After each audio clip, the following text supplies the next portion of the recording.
If you know anything about Warhammer 40k, then you know its storyline is absolutely massive, and it has some of the deepest lore out of any franchise that's currently being produced. Its scope is frankly ridiculous, and as much as I love 40k's lore, it can definitely be a bit overwhelming and oftentimes frustratingly cryptic. Because of this, Warhammer has seen a huge uptick in fan theories, where fans are putting together all of the pieces and trying to figure out what's really going on under the surface. I'm gonna start this video off by letting you know that I absolutely adore fan theories. I love how much work, dedication, and most importantly passion the community puts into them. And that hard work has given me and my buddies hundreds of hours of entertainment as we crack a few beers and discuss them at length. Now, all that being said, there is a huge difference between a good fan theory and a bad one. And let me tell you, there are a whole heap of bad ones out there. From a theory that states that everything we think we know about the climactic final battle between the Emperor and his corrupted son Horus is fundamentally wrong. A theory that states that the infinite horrors of the Tyranids is only a precursor to something far worse. And a theory about a particular Primarch that not only do I absolutely hate, but it's indicative of a far deeper problem within certain sections of the community. We're gonna get into that and a whole lot more, so come with me as we deep dive into the Grimdark. But before we get into all that, I wanted to give a huge thank you to the sponsor of this video, Into the AM, makers of some of the best graphic tees available on the internet. I've been wearing these things for about a year now, and I can honestly say without question that they are by far my favorite t-shirts that I own. All of my buddies down at my Warhammer store will attest I wear them pretty much every day. They're super comfortable and have some pretty wild designs that are loud, colorful, and super vibrant. But the best part about them is that the entire time that I've been wearing them, I haven't experienced any shrinking or fading at all, which as somebody who wears a lot of graphic tees, I can tell you that's a very common problem. They're also a little bit longer than a normal t-shirt, which is great for me because I was blessed with the frankly bizarre body type of broad shoulders, long torso, and short corgi legs. So to my other obtusely structured homies out there, when I tell you that these shirts don't ride up every time you lift up your arms, you'll know exactly what I'm talking about and why these shirts are the best. The crazy thing about Into the AM shirts is they're actually super reasonably priced, as you can get a bundle of 3 of their basic shirts for only $52.95, or 3 of their graphic tees for only $61.95. And on top of that, if you use the link in the description of this video, or discount code Weshammer at checkout, you can save an additional 10% off your entire order. Big thanks to Into the AM for being such a great longtime supporter of this channel and for sponsoring this video. Okay, now back to the Grimdark. Sanguinius was the one to kill Horus and mortally wound the Emperor. The idea of this theory is that what we believe we know about the final battle between Horus and the Emperor is fundamentally wrong.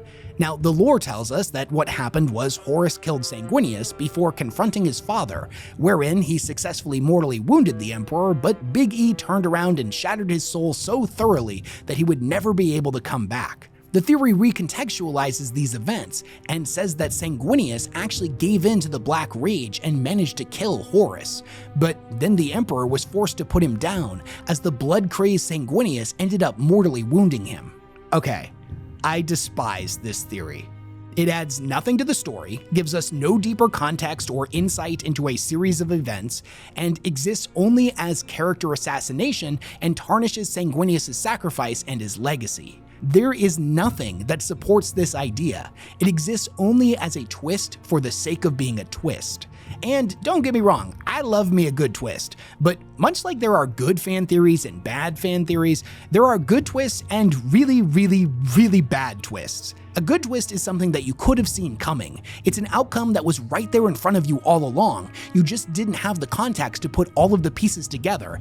And then when it is finally revealed, it blows your mind and recontextualizes all of the events that preceded it. There's none of that with this twist. It adds nothing and only takes away. You're gonna hear me say this a lot in this video, but it's dumb and I hate it. We've only got one more Siege of Terra book to go, and I hope in my heart of hearts Games Workshop does not think this is a good direction to go with the story. As much as I hate this theory because it's simply based in the fact that the book where this event takes place hasn't been released yet, the next theory that we're going to talk about is way worse by comparison, as it's built off of the most seemingly innocuous statement and has run completely out of control. The Tyranids are running away from a far more powerful and unknown enemy. So the idea of this theory is that the Great Devourer, the Tyranids, the infinite swarm that without question came from outside of our galaxy, is not only here because it wishes to consume us, but more importantly is running away from something far more powerful. This is an idea that has run wild throughout the community for many years, but has no real evidence to support it other than one vague mention in the fluff segment of some of their older codexes. For the most part, I absolutely hate this theory, and I'll tell you why. To me, it ruins what the Tyranids are. They're supposed to be this big, massive threat, an entity our galaxy was wholly unprepared to fight against, and now it's rampaging through the Imperium's worlds with no real hope of being stopped. Although the hive mind itself is an enigma wrapped in a mystery, and we still don't know much about it, the Tyranids are a pretty straightforward enemy. They are the Great Devourer. They are hunger-given form, soulless, emotionless, and singularly focused on their drive to consume. Trying to shoehorn this idea that they're running from something even scarier than them completely eclipses what they're supposed to be. They are the archetype of the intergalactic horror that's already been established. We don't need a secondary alien that fills that role. It doesn't add anything to the story, but it lessens the Tyranids. And don't get me wrong, I'm a huge fan of speculating on what else could possibly be out there, but having this particular thing be tied to the Tyranids' origins is just stupid. It also doesn't really make any sense considering that the Tyranids are currently attacking from all directions, the galactic push from the west with Hive Fleet Leviathan being the most recent development in their lore with the release of 10th edition. Is this other super secret threat also in every other galaxy and also coming from every direction? It's dumb and I hate it. The only source I've been able to track down that even talks about some other alien chasing down the Tyranids comes from their 8th edition codex, where the author theorizes what could possibly be drawing them here. He gives multiple explanations. Them running from something even bigger is only one of them. Even still, a certain section of the fandom has latched onto this one particular example and blown it completely out of context. When it comes to 40k's lore, and codexes in particular, the majority of their fluff segments are written in-universe by an author that exists in that setting. They're not privy to all of the information that we as the audience have, and thus they often leave out large portions of established lore, instead relying on phrases like "it could be," or "some say," or "legend has it," to allude to concepts established in the novels or pretend like they don't exist for the sake of creating intrigue. My major supporting evidence for this is the fact that this fluff entry doesn't mention the Pharaoh's device at all, which by all accounts is considered to be what drew the Tyranids to our galaxy in the first place when Dantioch overloaded it. Since that happened during the Horus Heresy, pretty much all record of it most likely does not exist within the time frame that this particular author is writing this passage. So, since they wouldn't have access to that information, it makes complete sense that they wouldn't talk about it here and would instead come up with a bunch of other random reasons for why the Tyranids possibly came to the Milky Way. We as the audience are privy to a lot more information than the in-universe author within this codex. But all that being said, that hasn't stopped a certain group of fans from latching onto this concept out of context and running away with it. So in conclusion, this theory's dumb and I hate it, and I hope Games Workshop never does anything with it. But I don't hate it nearly as much as the next theory we're going to talk about. Machine spirits are nothing more than misunderstood AI. The idea of this theory is that machine spirits, the ethereal sentience that is said to exist within all machines, from the humble las rifle all the way up to the massive void ships of the Imperium, are nothing more than misunderstood AI. And the knowledge that all of humanity's machines rely on artificial intelligence, something that is strictly forbidden within the Imperium and the Adeptus Mechanicus, is a closely guarded secret, only known by those at the absolute top of the hierarchy. This is dumb, and is a trend with fan theories that I find stupid once again because it takes an established, interesting concept within the universe and tries to apply real-world simple logic to it in a way that fundamentally ruins the idea. Just because AI is banned within the Imperium doesn't mean that its many scientists are not intimately familiar with AI as a concept. They know what it is capable of, and why humanity should be afraid of it. If their society was literally filled to the brim with AI, and they were constantly relying on it, somewhere at some point, one of these millions of scientists in the universe would have pointed this out. What machine spirits actually are is technically unknown and intentionally vague, but they are without a doubt a very real phenomenon. It's been documented in and out of universe thousands of times over. We have numerous examples of ships being able to communicate with their navigators, or titans refusing to fight if they are not shown the proper respect through religious ceremony. Or in some extreme circumstances, a titan may reject their pilot and attempt to dominate and overpower their mind. I love all of the discussions and debates about what machine spirits are and their purpose within the universe, but reducing them to just AI is like this weird gotcha that just shuts down all meaningful and insightful discussion. As brutal as I've been with these last couple of theories, the next one we're going to talk about I have mixed emotions on, because on one hand I think it's the greatest thing ever, and on the other hand I want Games Workshop to never touch it. Literally anything involving the 2 missing legions and their Primarchs. What happened to the 2 missing legions and their Primarchs is potentially one of 40k's most famous mysteries, and it's one that I hope never gets answered. The entire point of the missing legions is that they're supposed to exist as a blank slate for players of the tabletop game to come up with their own custom legion or chapter and customize them in any direction that they want. That has always been their point. So in turn, by projecting our own theories onto them and what happened to them and who they were, we are engaging with them exactly as was intended by the creators of Warhammer 40k. I love the theories about what happened to the missing Primarchs. I love theories about their legion, who they were and what they were like, and what led to them being purged.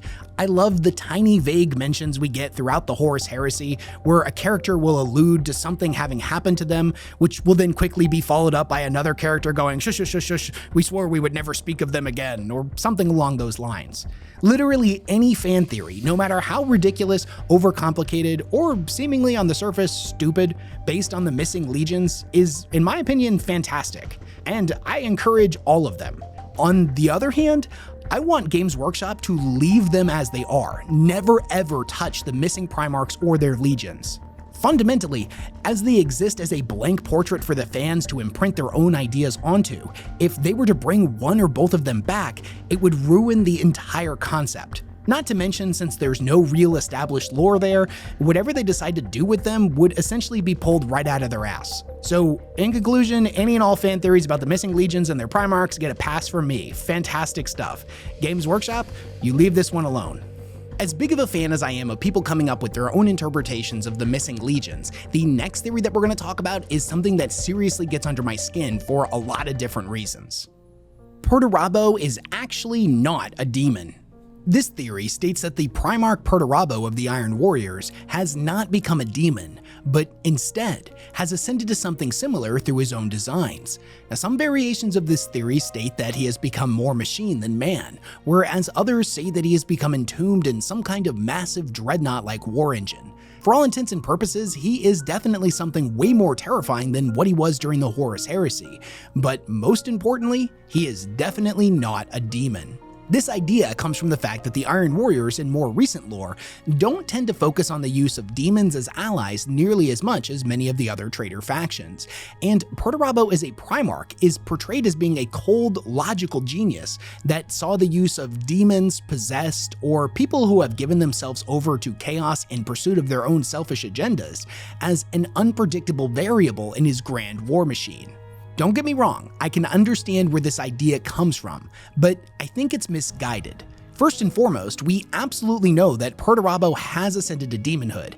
That is established canon, and if you're curious about it, I did make an entire video explaining this and looking into just exactly how it happened. There's a link in the description if you want to know more.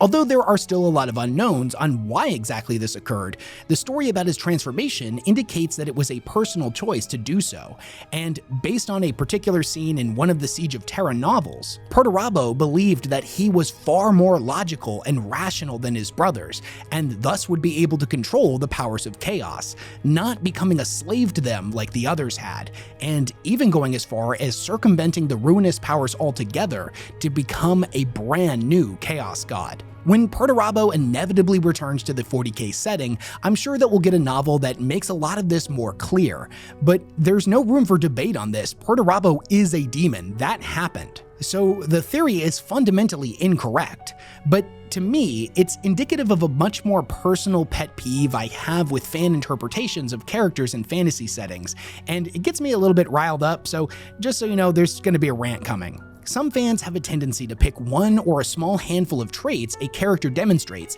and make that their entire existence. Any action the character takes that deviates from this strict set of arbitrary principles that the fan has imposed on them is condemned as bad writing, even if that handful of traits was never viewed by the author as defining pillars of their character. This leaves the fan in question, demanding a story where a character is expected to always act in a way that adheres to the fan's interpretation of the character's logic, with no room for errors, character flaws, growth, regression, or even in the case of Perterabo, the established manipulating properties of chaos that may have influenced his decision to become a demon.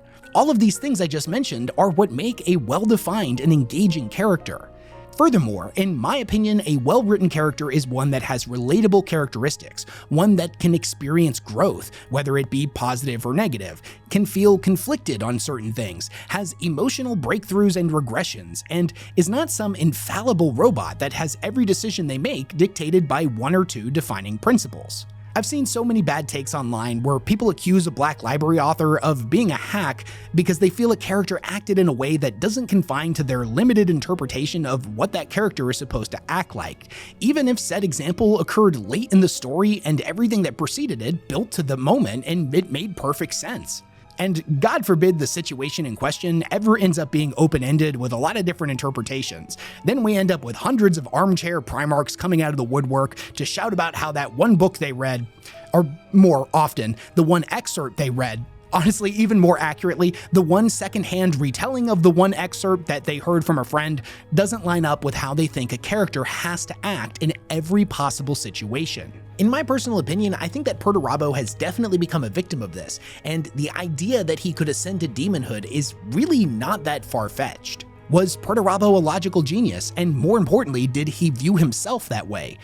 Kind of. He was without question incredibly gifted, but despite his claims to the contrary, was withholden to his emotions like the rest of his brothers. He was also a deeply bitter person that resented his father and the praise that he gave his brother Dorn. Praise he felt he never received, no matter how hard he worked or what he was able to accomplish. This bitterness consumed him and caused him to make rash decisions and lose himself to his rage on numerous occasions. Hell, the main reason Horus managed to win him over to his cause in the first place was because Horus told him, "Hey bro, I appreciate you and all the hard work you do." And that meant a lot to Perterabo. He is a deeply flawed, egotistical character, just like all of the traitor Primarchs, and that's the point. It's what makes him so interesting, and despite himself thinking he is somehow above chaos, he is coordinating demon assaults during the Siege of Terra, and firmly believes that he is the one, that he can control chaos, which, coincidentally, is actually exactly the kind of mindset that chaos tends to prey on. From a storytelling perspective, to me, it makes total sense that he would decide to become a demon. It only doesn't make sense if you ignore the emotional aspects of his character and truly think that he's just some merciless, logic-driven machine. That's only part of his character, and when you boil him down to that, you remove the most interesting parts about him. He's not just a logical genius, but a deeply flawed and neglected son of the Emperor, a troubled man who, having been scorned by his father and his brothers, will force the universe to acknowledge him through great and spectacular violence. And if ascending to demonhood will help him accomplish that goal, he will seize that power of chaos for himself. Or at least that's what he believes he is doing. All of that is a way more interesting, believable, and realistic character than just this robotic archetype summarized by Chaos Bad. So in conclusion, the theory is false. It doesn't make any sense. We know Perterabo is a demon. And honestly, I think that's pretty neat. With how absolutely massive and oftentimes cryptic the Warhammer 40k franchise tends to be, there are limitless avenues open to its audience to speculate on the true intentions of its characters, the reality behind fundamental pillars of its storytelling, and how seemingly innocuous elements can come together to create much deeper meanings. Fan theories encourage us to examine the things that we think we know, and ultimately inspire some truly amazing, thought-provoking, and admittedly oftentimes deeply controversial debates over the deeper meanings of Warhammer's text. It's without a doubt the fundamental reason I have latched on to this series so much more than any other. There's more room for discussion and interpretation than any other franchise I can think of. All that being said, as much as I love fan theories, there is a huge difference between a good fan theory and a bad one. A good fan theory can string together multiple scraps of lore from dozens of different sources and weave them together into a cohesive narrative that opens our minds to possibilities we had never even dreamed possible, and create a hypothesis that ultimately makes sense and remains grounded within the established lore. But for every good fan theory, there are hundreds of bad ones. Bad fan theories are a dime a dozen. They are the theories that offer no substantial contribution to the overall collective discussion about 40k. They are the theories that twist and alter themes, characters, and motivations into something that is not only unrecognizable from the source, but ultimately lessens the message the author was trying to get across. It should go without saying that what makes a fan theory good or bad is completely subjective, and it's up to interpretation by the individual. And if any of the theories that we talked about in this video resonate with you, there's nothing wrong with that. Don't let me or anybody else tell you what is the correct way to interpret text or enjoy a franchise that is fundamentally designed to be entertainment. At the end of the day, this was just my personal list of fan theories that tend to get under my skin, and every once in a while, I need to vent about something. But what are your thoughts on all this? Do you agree with this list? Do you actually like some of these theories, or do you think they're super dumb? Are there some other theories that I didn't mention in this video that you'd love to hear me talk about if I was to do a follow-up? I'm always curious to hear what y'all think, and as you know, I read pretty much every single comment that everybody posts. Like, I can't help myself, it's a compulsion. Anyways, big thanks to everybody who supports the work that I do, and I will catch you all in the next one.